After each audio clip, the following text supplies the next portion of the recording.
어제 민주당 중앙위원회의 생중계에서 이상하게도 수박들만 뛰쳐나와 민주당을 이상한 단체에 비교하며 비아냥거렸고, 그에 모자라 양심도 없이 표결에 대해서는 반대를 해줄 것을 애초롭게 호소하기까지 했습니다. 그러나 결과는 수박들이 완전히 뽀개졌습니다. 찬성과 반대표 차이마저 워낙 커서 비명계들은 현재 찍소리도 못하고 있는 상태입니다. 하지만 아무리 자유토론과 자유발언이라고 하지만은 비명계들의 이 발언은 선을 넘어도 너무 넘어서 심할 정도로 현 지도부를 비판했습니다. 특히나 이원욱의 나치, 태극기 부대 이 표현은 듣고 있던 방청석에서도 너무 심한 것이 아니냐라는 말들도 나왔었습니다. 홍익표 원내대표에게도 모든 약속은 지켜야 하는 것이 아니다라는 선거제에 관한 발언을 가지고 갑자기 간병비 급여화에 비유하는 이원욱의 이 어처구니 없는 모습을 보고 분노가 폭발할 지경이었습니다. 그러나 역시 이재명 대표 지도부가 한 수 위라는 것을 보여주는 장면이 나왔습니다. 바로 온라인에서는 민주당 지도부의 모습이 포착이 되어 재미를 주고 있는데, 사진을 보니 지도부가 완전히 비명계를 병먹금하고 있었던 것이었습니다. 이 대표는 안경을 벗고 스마트폰을 보고 있고, 홍익표 원내대표와 서영교 최고위원들도 스마트폰을 보고 있고, 정청래 의원의 코에 손을 대고 있는 재미난 제스처 등 비명계를 병먹금하고 있는 장면들이 보는 이에게는 유쾌하게 느껴질 정도였습니다. 한편 김건희 명품백이 논란이 되고 있는 상황에서 그 중심에 최재형 목사가 왜 세상에 이 사실을 알려야 했는지에 대해 정확한 설명을 한 영상이 있습니다. 간단히 보고 이어가겠습니다. 그날 대화 속에 영상 카메라의 목적은 인사청탁하는 광경을 보면 담으려고 하는 거였지만, 인사청탁의 장면은 보이지는 않았지만 그분이 어떻게 여러 가지 이제 내가 이 자리에 있어 보니까 이런 발언, 그리고 그 말보다 더 충격적인 워딩은 내가 직접 해보니까, 이 말에 내가 아주 정말 그러니까 직접 해보니까 내가 해보니까 그런 워딩도 들어갔습니다. 네. 이제 그 3집인가 4집에 보시면 그래가지고 그거는 뭐냐면 이미 권력이 이원화돼서 그 일을 수행하고 있다는 겁니다. 내가 해보니까 이렇게 내가 대통령 자리에 있어 보니까 그래가지고 이거는 정말 인사청탁하는 것보다 더 심각하구나, 그런 걸 제가 느꼈죠. 네네. 그러니까 거기 네, 그렇습니다. 오늘 비명계에 대해서 심한 발언에 참지를 못하고 직격을 한 이도 있었으니 바로 김용민 의원이었습니다.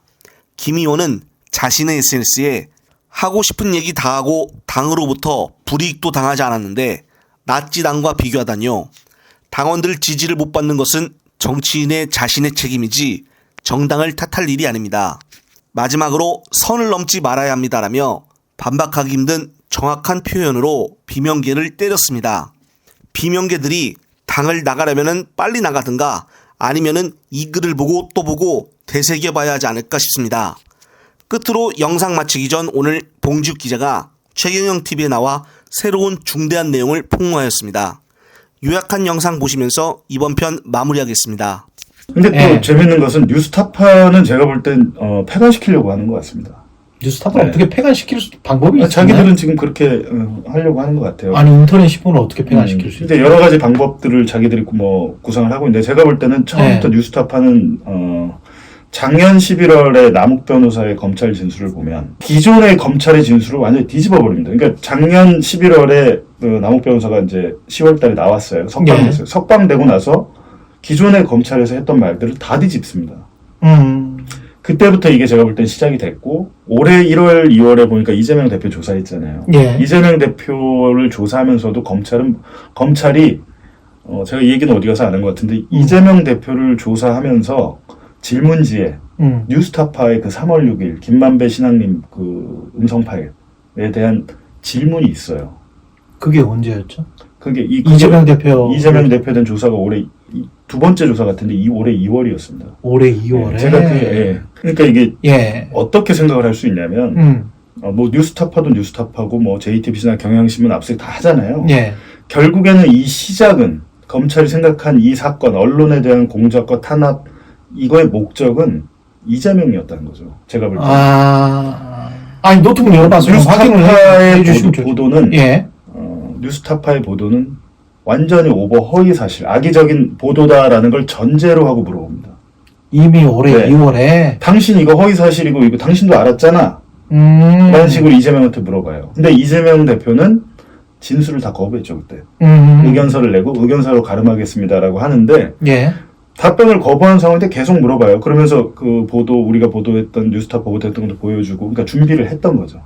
사실 이렇게 검사가 누굴 불러다 조사를 하려면 사전에 준비를 하잖아요. 오랫동안 준비를 해왔군요. 그러니까 예. 검찰에서는 이미 이재명과 뉴스타파의 보도를 엮어야겠다. 얘들은 한패다라는 거를 결론을 미리 냈던 거예요. 근데 이런 사실은 지금 안 알려져 있는 거잖아요. 그러니까 결국에는 이재명을 왜 잡겠어요? 지금 제가 볼 때는 총선입니다.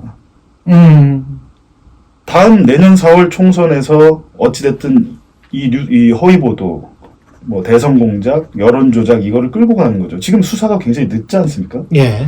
9월 1일에 압수수색하고 그 난리를 치더니 저 같은 경우는 10월 10일인가 그 포렌식 조사가 다 끝났어요. 근데 지금 2달 됐습니다. 2달. 예. 2달 됐는데 저한테 연락 한 통 없습니다. 지금. 국기문란에 사형에 처해야 될 반역죄라고 하면서 국기문란 범죄를 이렇게 늦게 합니까?